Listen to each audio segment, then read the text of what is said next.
وعن انس رضی اللہ تعالی عنہ قال قال رسول اللہ صلی اللہ تعالی علیہ وسلم من خرج فی طلب العلم فہو فی سبیل اللہ حتی یرجع۔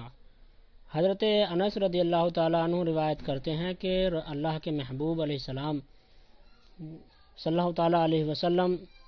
نے فرمایا، جو شخص حصول علم کے لیے گھر سے نکلا وہ جب تک واپس نہ آئے راہ خدا میں رہتا ہے۔ یہ علم کی فضیلت میں حضرت انس بن مالک رضی اللہ تعالیٰ عنہ سے حدیث مروی ہے، اور حضرت شمس العلماء علم کی فضیلت بیان کرتے ہوئے فرماتے ہیں کہ علم ایسی چیز نہیں جس کی فضیلت اور خوبیوں کے بیان کرنے کی حاجت ہو۔ ساری دنیا جانتی ہے کہ علم بہت بہتر چیز ہے، اس کا حاصل کرنا طغرائے امتیاز ہے۔ یہی وہ چیز ہے کہ اس سے انسانی زندگی کامیاب اور خوشگوار ہوتی ہے، اور اسی سے دنیا و آخرت سیدھی اور سدھرتی ہے۔ مگر ہماری مراد اس علم سے وہ علم نہیں جو فلاسفہ سے حاصل ہو اور جس کو انسانی دماغ نے اختراع کیا ہو، یا جس علم سے دنیا کی تحصیل مقصود ہو۔ ایسے علم کی قرآن پاک میں مذمت آئی ہے، بلکہ وہ علم مراد ہے جو قرآن و حدیث سے حاصل ہو، کہ یہی علم وہ ہے جس سے دنیا و آخرت دونوں سنورتی ہیں، اور یہی علم ذریعہ نجات ہے۔ اور اس کی قرآن و حدیث میں تعریفیں اور بہت زیادہ بڑھ چڑھ کر تعریفوں کا پورا اجماع ہے، اور اس کی تعلیم کی طرف توجہ دلائی گئی۔ قرآن مجید میں بہت سے مواقع پر اس کی خوبیاں صراحتاً یا اشارتاً بیان کی گئیں۔ اللہ عز و جل ارشاد فرماتا ہے، قُلْ هَلْ يَسْتَوِي الَّذِينَ يَعْلَمُونَ وَالَّذِينَ لَا يَعْلَمُونَ إِنَّمَا يَتَذَكَّرُ أُولُو الْأَلْبَابِ۔ اے محبوب آپ فرما دیجئے کہ جاننے والے اور نہ جاننے والے برابر نہیں ہیں،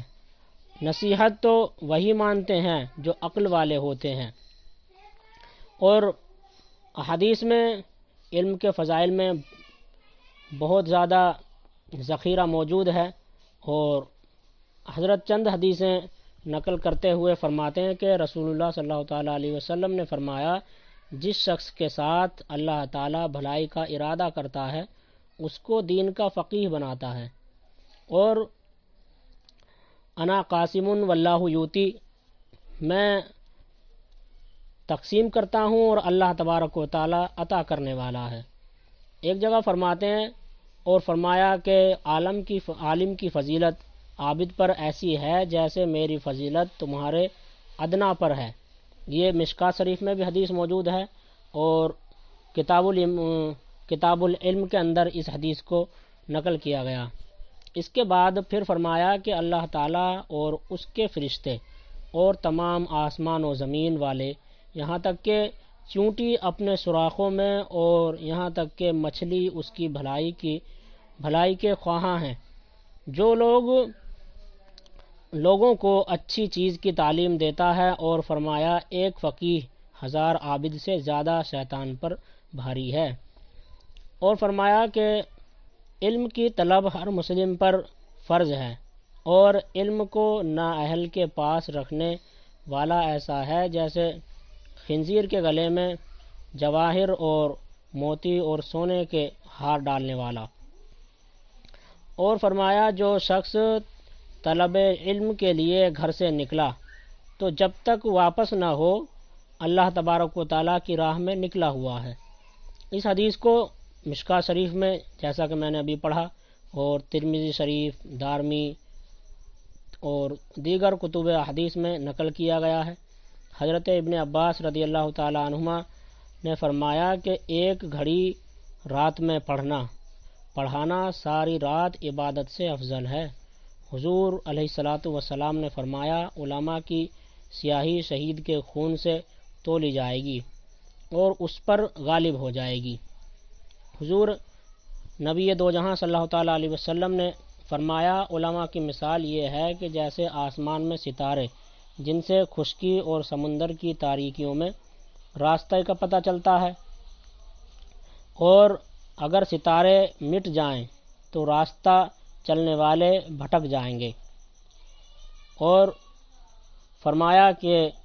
جس نے علم طلب کیا اور حاصل کر لیا اس کے لیے 2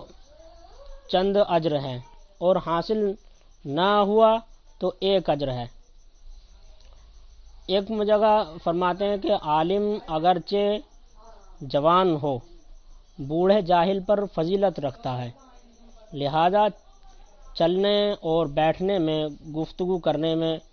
بوڑھے جاہل کو عالم پر تقدم کرنا نہ چاہیے، اس کو کہ ارے یہ بزرگ ہیں، ان کے بال سفید ہو چکے یا ان کی جو ہے چہرے کی کھال سکڑنے لگی ہے، اس لیے اسے فضیلت دی جائے کسی نوجوان عالم پر، فاضل نوجوان پر۔ تو یہ علماء اکرام نے اس سے منع فرمایا ہے، یعنی بات کرنے کا موقع ہو تو اس سے پہلے کلام یہ نہ شروع کرے، نہ عالم سے آگے آگے چلے، نہ ممتاز جگہ پر بیٹھے۔ عالم غیر کرسی غیر عالم پر فضیلت رکھتا ہے۔ عالم کا حق غیر عالم پر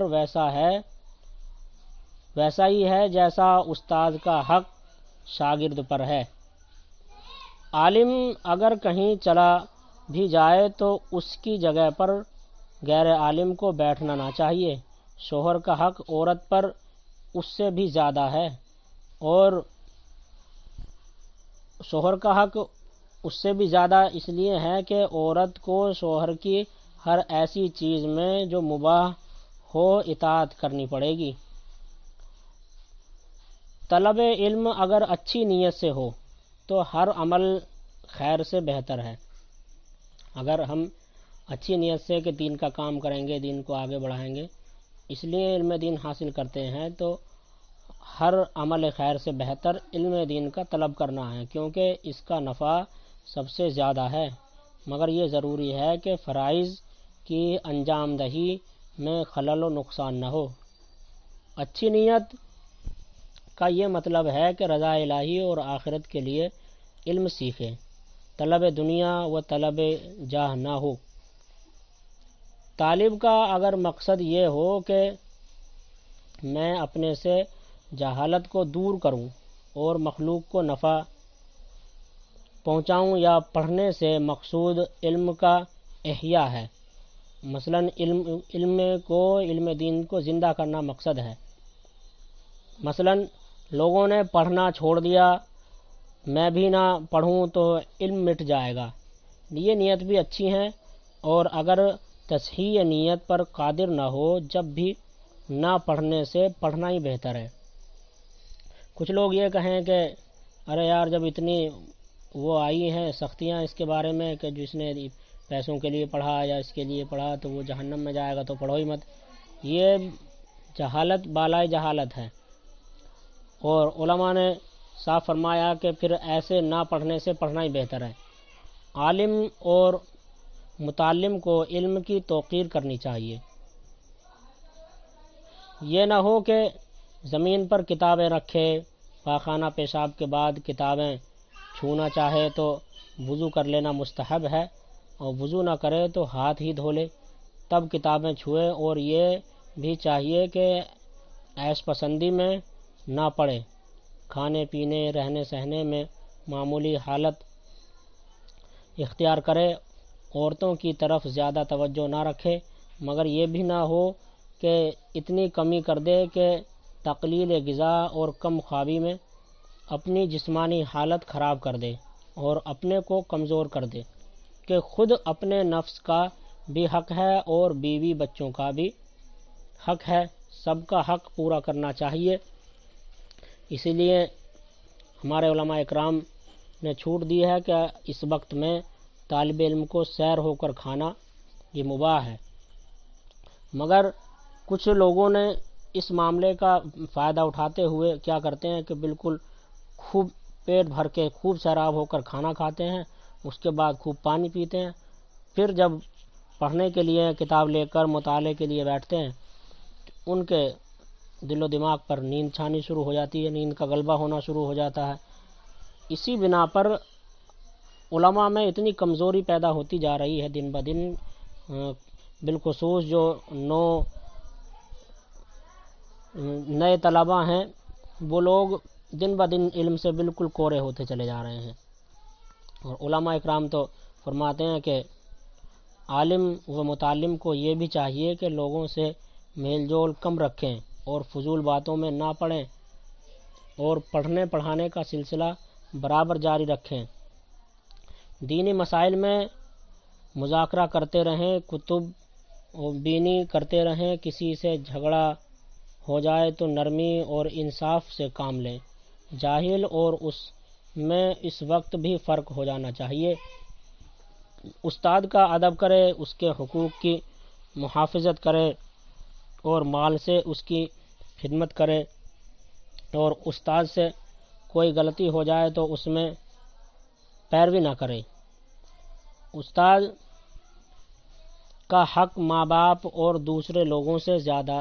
جانے، اس کے ساتھ تواضع سے پیش آئے، عاجزی انکساری کے ساتھ پیش آئے۔ جب استاد کے مکان پر جائے تو دروازے پر دستک نہ دے بلکہ اس کی آمد ہونے کا انتظار کرے۔ یہ بھی ایک ادب کا پہلو ہے